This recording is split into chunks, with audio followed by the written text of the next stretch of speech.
అంటే ఇప్పటి వరకు చేసిన సినిమాలు అన్నిట్లలో ఏ హీరోయిన్ తోని ఎక్కువ కనెక్షన్ ఉండింది మీకు? అంటే ఏ హీరోయిన్ తోని ఎక్కువ? ఏ హీరోయిన్ తో అంటే డెఫినెట్లీ శశివదనే అనే చెప్పాలండి. ఎందుకంటే నెంబర్ ఆఫ్ డేస్ కానీ కాంబినేషన్ లో జరిగింది ఎక్కువ. Because it's completely love story. నేను లవ్ స్టోరీ చేయడమే ఫస్ట్ సినిమా శశివదనే. అవును. సో ఎక్కువ డేస్ ఎక్కువ కలిసి చేశారు. ఒకవేళ విలన్ గా చేయాల్సి వస్తే ఎలాంటి సినిమాల్లో విలన్ గా చేస్తారు? ఏ హీరో కాంబినేషన్ లో విలన్? ఎలాంటి సినిమా కన్నా క్యారెక్టరైజేషన్ ఎట్లా ఉంది, స్టోరీని ఎట్లా అనే దాన్ని బట్టే ఉంటుంది. పర్టికులర్ గా ఈ హీరో అయితే ఈ డైరెక్టర్ అయితే అట్లా కాదు.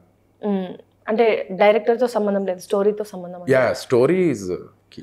మీరు చూస్ చేసుకునే సినిమాలు ఎట్లా అంటే, ఒక శర్వానంద్ గారు వాళ్ళు శర్వానంద్ గారు కూడా సెలెక్ట్ చేసుకునే సినిమాలు కూడా చాలా ఒక సినిమాకి ఇంకొక సినిమాకి సంబంధం లేకుండా డిఫరెంట్ కాన్సెప్ట్ తో వెళ్తా ఉంటారు. మీరు కూడా ఒక స్టోరీ నుంచి ఇంకొక స్టోరీకి డిఫరెంట్ ఉండాలి అంటే మీకు ఎవరన్నా సజెషన్స్ చేస్తూ ఉంటారా? ఎవరన్నా చెప్తూ ఉంటారా ఇట్లాంటి స్టోరీస్ చేస్తే బాగుంటది? యా, అంటే అది చాలా మంది చెప్తా ఉంటారు. ప్లస్ నేను కూడా జోనర్ అనేది కంప్లీట్లీ ఒక సినిమాకి లుక్ తో సహా జోనర్ కూడా డిఫరెంట్ జోనర్ లో ట్రై చేస్తూ ఉంటాను. మా ఫాదర్ కి చాలా అవగాహన ఉంది సినిమాల మీద, చాలా ప్యాషన్ మా ఫాదర్ కి కూడా. సో ఆయన డెఫినెట్లీ చాలా గైడ్ చేస్తారు నన్ను. అంటే ఇటు బిజినెస్ చూసుకుంటా, ఇటు మీ కెరియర్ పరంగా కూడా సజెషన్స్ ఇస్తున్నాను అంటే గ్రేట్.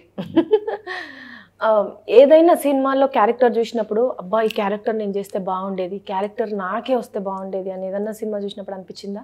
అంటే నాకే వస్తే బాగుండేది అనిపించలేదు, కానీ డెఫినెట్గా క్యారెక్టర్ చాలా బాగుంది అనేది విక్రమ్లో విజయ్ సేతుపతి గారి క్యారెక్టర్ చాలా బాగుంటుంది. అంటే నాకు అర్థమైంది ఏంటంటే విజయ్ సేతుపతి గారు అంటే మీకు చాలా ఇష్టం. విజయ్ సేతుపతి గారిని బాగా ఫాలో అవుతారు అని చెప్పి. ఫాలో అవను, కైండ్ ఆఫ్ ఆ రోల్స్ అవి చాలా బాగా చేస్తారు ఆయన. పర్ఫార్మెన్స్ కానీ అది చాలా బాగుంటుంది. ఇంకొకటి ఏంటంటే ఇప్పుడు బిజినెస్ దాంట్లో వచ్చిన ఆటుపాట్లు వేరు ఉంటాయి అండ్ ఇండస్ట్రీలో వచ్చే ఆటుపాట్లు వేరు ఉంటాయి. అప్ అండ్ డౌన్స్ చాలా ఎక్కువ బిజినెస్ దాంతో కంపారిజన్ చేస్తే. బిజినెస్ లో ఒకసారి లాస్ వచ్చిందంటే మళ్ళీ దాన్ని కోరుకోవడం కొంచెం పక్కన మన ఫ్రెండ్స్ ఉంటే ఈజీ గెట్ ఆన్ అవ్వడానికి. కానీ సినిమాలో అట్లా కాదు. ఒక సినిమా ఫ్లాప్ అయిందంటే డైరెక్టర్లు ప్రొడ్యూసర్లు కూడా దగ్గర రావడానికి ఇబ్బంది పడుతుంటారు. సో ఏదన్నా మీకు అట్లాంటి సిచ్యువేషన్ ఏదన్నా ఎదురైందా? అంటే డెఫినెట్లీ మీరు అన్నది కరెక్టే. అది మనం ఎట్లా ఫేస్ చేస్తాం అనే దాన్ని బట్టే ఉంటుంది. మూవ్ ఆన్ అవటం, దేన్ని అట్లా పట్టుకుని కూర్చుని డిప్రెస్ అయిపోకుండా ఇది అయిపోయింది నెక్స్ట్ ఏంటి అనుకుంటూ చేసుకుంటూ వెళ్ళటమే.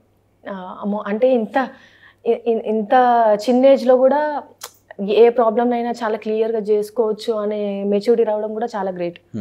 ఎందుకంటే ఇప్పుడున్న నవ్వే జనరేషన్స్ చిన్నది వచ్చినా కూడా డిప్రెషన్లోకి వెళ్ళిపోతారు. అయ్యో ఏంటిది వాట్ నెక్స్ట్ అనేది కూడా ఆలోచించకుండా నాకు దీంతోనే లైఫ్ అయిపోయింది అన్నట్టుగా ఆలోచిస్తూ ఉంటారు. అట్లాంటి వాళ్ళకి మీరు ఏమైనా సజెషన్ ఇస్తారా? అంటే ఏది ఎండ్ అనేది ఉండదండి, ఏదైనా చేసుకోవచ్చు.